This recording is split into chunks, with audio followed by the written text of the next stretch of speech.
your short game? Well, that's why I'm not playing today. Oh.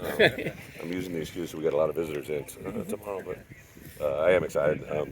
I grew up on a little 9-hole course, so I grew up playing. Probably one of my best memories growing up is with my mom, my dad, and my brothers playing on the course. So golf has always been a pretty cool part of our game.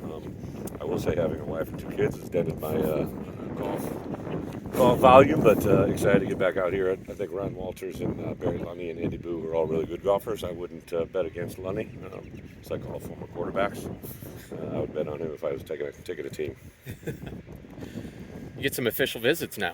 We do. We got a big weekend coming up. Actually got one in today, and then tomorrow we'll have somewhere between 13 to 15. We picked up another one last night. Sometimes kids' schedules change at this time of the year, so we got the schedule to be a little bit later, moved up. So we got a lot of adjustments to make, but it should be a huge weekend. Kind of like last year, this first weekend, we have a huge emphasis on a certain type of player and person that we're bringing in this first weekend, and then we'll kind of make adjustments after that.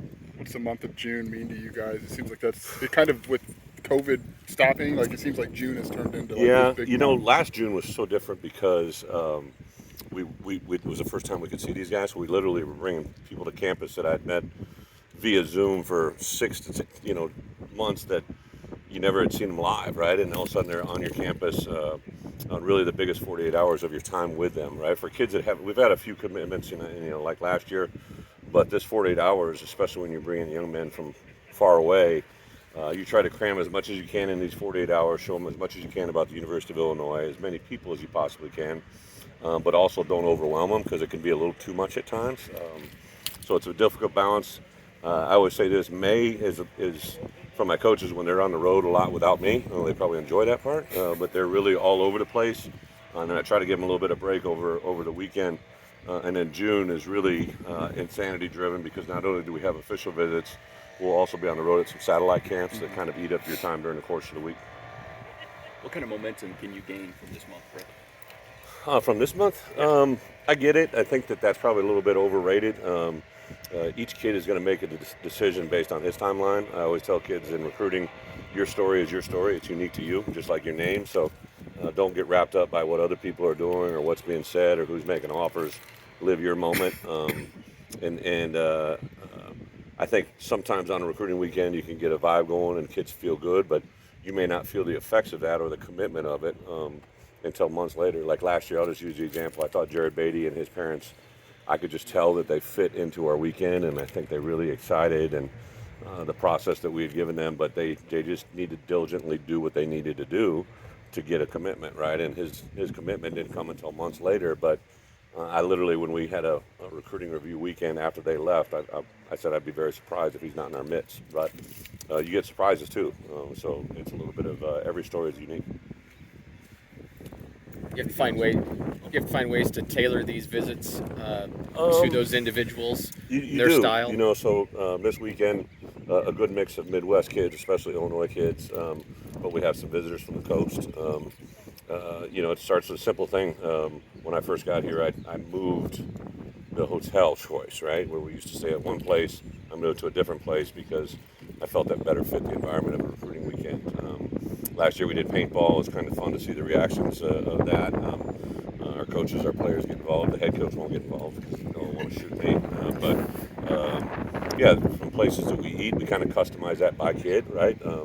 Some kids, we actually have a dinner on Friday night at the Champaign Country Club because that's what we do, so we can literally say this is what you would eat every Friday night. I'm a big believer in trying to give kids a feel for what during their visit, what a life would be like here, so we don't take them to a restaurant. We try to take them to places or bring food in.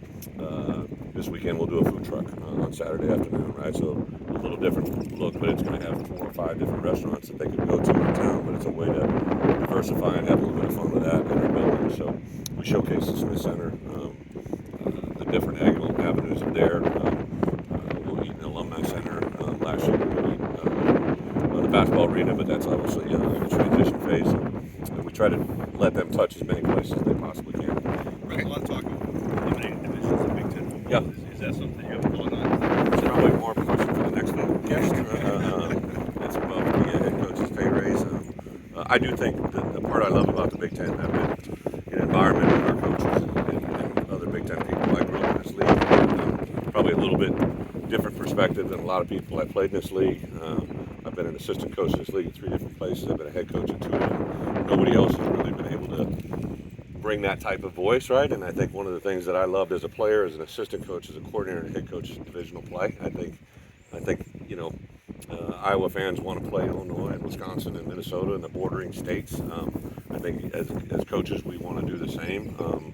I think in today's world when we're battling TVs and the game day experiences and all that goes into it, we want to have fans there in the stadium, and so I like games that mean something to somebody, right? Like, believe me, I came in as a kind of a double negative, right? I was from Illinois, but I went to Iowa and coached at Wisconsin, so that was that perspective. But I think every place I've been, these border rivalries mean a lot. They mean a lot to people, and I think if we get away from that, that'd be a shame. So we can incorporate, playing Indiana, Purdue, Northwestern, and the schools that exist is a good thing. But I also understand there's other places. Paintball making a return. I think it is. Yeah, it's on the schedule. I haven't seen it up yet. It's out there. Speaking of paint, saw a sneak peek of the new turf. Your fingerprints on that? All over it. One of the things that I give a lot of credit to Josh.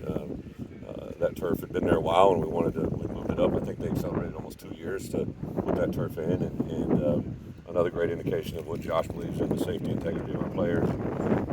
You'll see some identification on it. Is definitely unique to our program now. I love the orange, right? One of the advantages that we have, in my opinion, in recruiting and fan base, is the uniqueness of orange in your colors, right? We're one of the very few schools in the country that has that. So I wanted our field to represent that's the Illinois field. When people look at it, they're going to see the logo in the middle of the field. That they actually tried to take that away. We had to go through an appeals process. Before I got here, they're just willing to forego it, and I pounded the table for it, and Josh and the lawyers got involved, and we're able to grandfather that in. So some really good things there to have that logo, and then the orange and the white combo just really makes the field pop. Mm-hmm.